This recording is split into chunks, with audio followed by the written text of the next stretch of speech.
জনরোষে পড়ে ছাত্র জনতার গণ অভ্যুত্থানে পদত্যাগ করে একটি মালবাহী হেলিকপ্টার ছেড়ে বিদেশে চলে গেছে, পালিয়ে গেছে।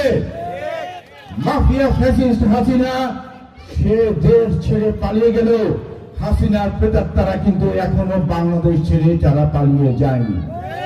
তারা এখনো কিন্তু বাংলাদেশের বিভিন্ন আনাচে কানাচে, আপনাদের মহল্লায়, বিভিন্ন এলাকায়, সরকারের বিভিন্ন গুরুত্বপূর্ণ মন্ত্রণালয়, প্রশাসনের বিভিন্ন জায়গায় তারা এখনো কিন্তু ঘাপটি মেরে বসে আছে।